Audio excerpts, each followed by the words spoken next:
गोरखा गोरखा एक बहुत special community है, इंडिया के लिए भी, नेपाल के लिए भी और ब्रिटेन के लिए भी।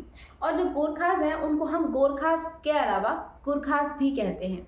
अब ये जो गुरखास या फिर गोरखास है, ये एक इंडिजिनियस एथनिक कम्युनिटी है और स्पेसिफिकली बिलोंग करती है नेपाल से। नेपाल में जो पृथ्वी नारायण शाह जो कि एक गोरखा किंग थे, उन्होंने 1743 से 1775 तक नेपाल में राज किया था और उन्होंने नेपाल में यूनिफिकेशन का काफी ज्यादा काम किया, मतलब पूरे नेपाल को उन्होंने यूनिफाई किया था और गोरखा कम्युनिटी को अपलिफ्ट किया था। अब इसके बाद में ही गोरखा कम्युनिटी एक बहुत ज़्यादा स्पेशलाइज कम्युनिटी बन गई नेपाल की। लेकिन जो गोरखा कम्युनिटी है वो सिर्फ एक इंडिजिनियस एथनिक कम्युनिटी नहीं है, ये एक ऐसी कम्युनिटी है जिसके पास में बहुत स्ट्रॉन्ग मिलिट्री टैक्टिक्स हैं। ये अपनी ब्रेवरी के लिए, अपनी पावर के लिए, अपनी स्ट्रेंथ के लिए और अपनी लॉयलिटी के लिए जाने जाते हैं और इसलिए हमारे देश में एक रेजिमेंट भी है इनका, जिसका नाम है गोरखा रेजिमेंट। अब इस पर्टिकुलर रेजिमेंट की भी एक बहुत अच्छी कहानी है। जिस समय पर एंग्लो नेपलीज वॉर हुआ था 1814 से 1815 के बीच में, इस समय ब्रिटेन ने इन गोरखास की पावर देखी थी, इनकी स्ट्रेंथ, इनका जो स्ट्रॉन्ग एटीट्यूड है वो, इनकी मिलिट्री टैक्टिक्स और सबसे फेमस और सबसे ज़रूरी इनकी लॉयल्टी। उसको देखने के बाद में, अब इसके बाद में जब इंडिया और नेपाल के बीच में ट्रीटी ऑफ सगोली के बेसिस पर एंग्लो नेपलीज वॉर खत्म हो गया, जिसे बहुत स्पेसिफिकली गोरखा वॉर के नाम से जाना जाता है क्योंकि उस समय पर गोरखास काफ़ी ज़्यादा फेमस हो गए थे। तो उसके बाद में ब्रिटेन ने ये मांगा कि हमें एक आपका गोरखास का रेजिमेंट चाहिए, इतना स्ट्रॉन्ग ग्रुप है तो we also need this type of group to win from other countries, हमें भी ऐसा ही एक मिलिट्री ग्रुप चाहिए और तब बन गया था गोरखा रेजिमेंट 1815 में। अब यही गोरखा रेजिमेंट इंडिया में तब से है, मतलब जो ट्रीटी ऑफ सगोली हुई थी जिसके बाद में गोरखा रेजिमेंट बना था, तब से ये इंडिया में है। लेकिन 1947 में इंडिया, ब्रिटेन और नेपाल के बीच में एक एग्रीमेंट हुआ था जिसके बेसिस पर गोरखास इंडिया में रिक्रूटेड रहेंगे, ये साइनिंग हुई थी और ये कहा गया था कि जो भी पर्क्स, रेम्यूनरेशंस, पेंशन्स और फैसिलिटीज इंडियन सिटीजन्स को या पहले ब्रिटेन के सिटीजन्स को मिलती थी, वो सारी की सारी फैसिलिटीज गोरखा रेजिमेंट को भी दी जाएंगी।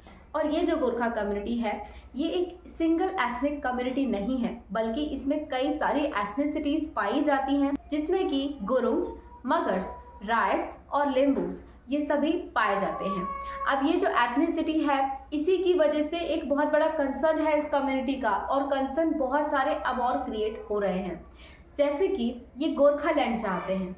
जो गोरखा कम्युनिटी है, गोरखा कम्युनिटी की जितनी भी एथनिसिटीज हैं, वो सब चाहती हैं कि उन्हें एक गोरखा लैंड मिले। उनकी ये डिमांड है सेंटर से कि दार्जिलिंग, द्वार्स और तेराई के हिस्सों को इंक्लूड करके एक गोरखा लैंड बनाया जाए और उन्हें स्टेटहुड दिया जाए, सो दैट उनके पॉलिटिकल राइट्स, उनके एडमिनिस्ट्रेटिव राइट्स सिक्योर रहें और उनकी कल्चरल ऑटोनॉमी मेंटेन रहे। गोरखा लीडर्स ये चाहते हैं कि उन्हें स्टेटहुड के थ्रू कॉन्स्टिट्यूशनल राइट्स मिल जाएं, पॉलिटिकल राइट्स मिल जाएं, जिससे कि उन्हें एडमिनिस्ट्रेट करने की पावर भी मिलेगी। और इसके अलावा जो सबसे इम्पॉर्टेंट काम होगा वो होगा कल्चरल ऑटोनॉमी का मेंटेनेंस होना। और एथनिक कम्युनिटीज़ की सबसे बड़ी डिमांड जो होती है, या उनके लिए जो सबसे ज़्यादा इम्पॉर्टेंट होता है, वो होता है उनके कल्चर का प्रोटेक्शन होना, जो कि ऑफकोर्स वो ये मानते हैं कि गोरखा लैंड बनने से उन्हें मिल जाएगा। अब इसके अलावा उनकी डिमांड है उनको शेड्यूल्ड ट्राइब का स्टेटस मिले। जो गोरखा लीडर्स हैं, उनकी सेंटर से कई समय से ये मांग है कि उनको शेड्यूल्ड ट्राइब का स्टेटस मिल जाए, ताकि उनके पास में कई सारे अधिकार आ जाएं अपने आप को प्रोटेक्ट करने के लिए, अपने अपलिफ्टमेंट के लिए। लेकिन सेंटर से कई बार गोरखा लीडर्स की डिमांड के बाद में, बात के बावजूद में, और इवन सेंटर ने भी कहा कि हाँ, शेड्यूल्ड ट्राइब स्टेटस इस एथनिक कम्युनिटी को मिलना चाहिए, इसके बावजूद भी अब तक कुछ नहीं हुआ और यही इनका कंसर्न है। अग्निपथ स्कीम भी गोरखा कम्युनिटी के लिए कंसर्न का विषय है, क्योंकि अग्निपथ स्कीम 4 साल की सर्विस स्कीम है जिसमें कि कोई पेंशन की व्यवस्था नहीं है। और जो न्यू गोरखा रिक्रूटर्स हैं, उनके लिए ये टेंशन का विषय है। अब इससे एक जियोपॉलिटिकल टेंशन इंडिया और नेपाल के बीच में भी खड़ा हो गया है, क्योंकि नेपाल जो है वो गोरखास को वापस लेना चाहता है। वो क्यों?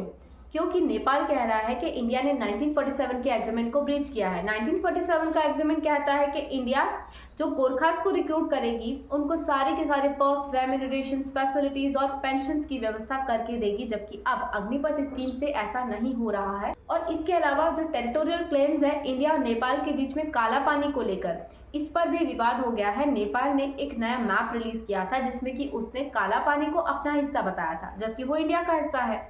अब वहीं पर इंडिया ने लिम्पियाधुरा, काला पानी और लिपू लेक का एक रेल रोड प्रोजेक्ट लॉन्च किया था, जिसके बाद में ही नेपाल ने ये पर्टिकुलर मैप रिलीज किया था। और इंडिया के जो आर्मी चीफ है उन्होंने कहा था कि ये चाइना का इन्वॉल्वमेंट है, इसमें चाइना का इन्वॉल्वमेंट है, मतलब नेपाल को चाइना ने पोक किया है कि तुम इस तरह का मैप रिलीज करो, काला पानी को अपना हिस्सा बताओ, क्योंकि वो गुरखास को रिक्रूट करना चाहता है। मतलब जो चाइना है वो गुरखास की पावर, उनकी मिलिट्री टैक्टिक्स को, उनकी लॉयल्टी को बहुत अच्छे से जानता है और इस गुरखा कम्युनिटी को इंडिया के खिलाफ यूज करना चाहता है, जो कि अब तक इंडिया के लिए बहुत ज्यादा लॉयल्टी से अपनी सर्विस को शोकेस करता रहा है। अब यही गोरखा कम्युनिटी के कंसर्न है, बहुत सारे जो इंडिया और नेपाल के बीच में भी क्रिएट हो रहे हैं और ऑफ कोर्स गोरखा कम्युनिटी के बीच में तो वो विवाद का विषय और टेंशन का विषय है ही।